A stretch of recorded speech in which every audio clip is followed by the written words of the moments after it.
I'm JD Sawyer with the Aquaponics source, and we're outside this beautiful new home in Boulder, Colorado, and we had the great opportunity to design a custom home aquaponics system in a room dedicated for aquaponics food production. So we really got to look at this right from the ground up and design it from scratch. So really proud of this project. Let's go on inside and take a look at it. So we're inside the aquaponics room here in this newly designed house here, and so this was really a great project. We did a lot of different iterations of the design here, but we kind of finally nailed down exactly what we wanted. And there's a lot of really cool features in this room specific to aquaponics and growing. And you want to talk about a few of those?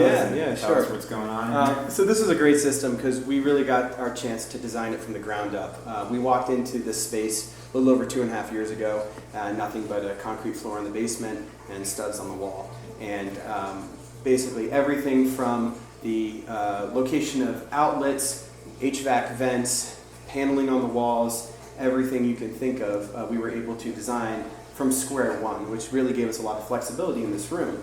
The client had some very specific requirements for the system, so we wanted to have both deep water culture growing and media beds, and along with that we're going to be growing koi in the system.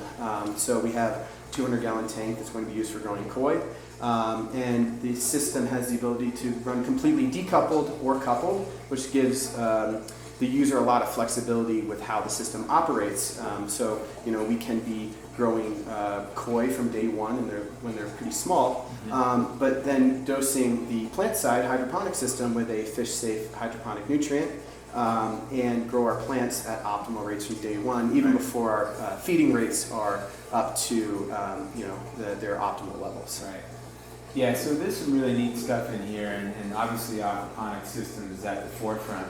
I'm really interested even in still some of the details around how this room was planned out. So for example, you mentioned we've got FRP paneling all over the walls here, and that's really important because if you think about it, we're in a basement here and we've got a lot of water, and that can lead to mold issues, right? And mold was definitely a concern. So when we went into this, yes, we did the FRP paneling on the sides, but then also this room has its own dedicated air handler separate from the rest of the house. And so what that will do is that will suck out the humidity, and we can actually target those humidity levels to where we want them to be. Right. And then it will recycle the heat but pull the water out of the air to prevent mold. We really tried to think of everything to prevent mold or mildew from building up over time. And I noticed there's a floor drain. You mentioned the concrete floor, so having a floor drain because hey, water can get on the floor, fish splash, things happen. So that's a nice thing. And beyond that, we even have an epoxy coating on the floor, so easily cleanable, can keep it nice and food safe, and all the water will slightly slope to that floor drain. The other thing I noticed too, which is really cool, is she planned out in the space for a stainless steel sink and lab area, work surface for water quality testing and so forth. So that's really nice. That can be often overlooked in the aquaponics plan. So to be able to have a hand washing station, because this is one of her primary forms of food production. Sounds like we have a little auto backflush here. You want to talk about that at all? Yeah, sure. So here, the filtration system we're using is made by AST Filters. It's their Endurance 2000 model, which we've been using quite a bit over the last few years. It works really nicely for us. Basically, it's an automatically washing bead filter that handles all of our mechanical and biological filtration needs for the system, and it's powered by air. There's no moving pieces in it, and so at a set rate, per day, the air will release into the filter, flush out all those beads, and then basically suck all the fish waste into a separate chamber, which can then be disposed of. Cool. Automatic backwashing. Dig it.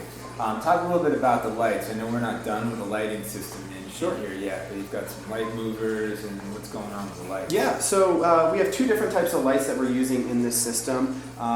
The client had a previous aquaponics system, and we wanted to reuse as much as possible, so the lights were one of the things that we were able to utilize in the system. They are, I believe, 800 watt black dog LEDs, more of a targeted spectrum pink light, which we're doing over the media beds for fruiting crop production. But the cool thing about them is that the lights are actually mounted on a robotic mover system. And so what we're doing is taking these super powerful lights and spreading out that coverage area and basically making the system more energy efficient by expanding coverage area, which allows us to use fewer lights in the system.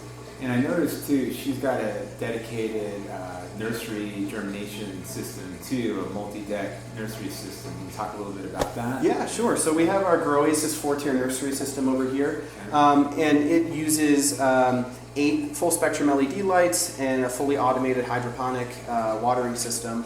And basically it gives you the ability to start about a little less than 3,000 seedlings, or you can do microgreen flats at the same time.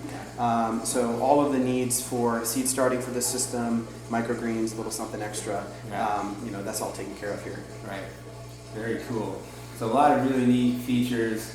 I mean, not everyone has the opportunity to plan their house and their aquaponics room from scratch, but if you were to do so, this is how I would do it. Yeah, this is how you do it. Really thoughtfully design the wall treatments, ventilation system, a lot of the environmental controls, the lighting control system, the sinks, everything. It's really been well done. There's even a lighting controller as you walk into the room for the overhead lights for high and low and dimmability and all this stuff. So I can't think of anything we missed in here. No, everything has been thought of. Yeah, it's really, really fun project. So I hope you enjoy it. We're going to come back to this obviously soon. We're almost done finishing the build here, and then we'll come back here when we get to plants and fish in here, and that'll be really exciting. Absolutely.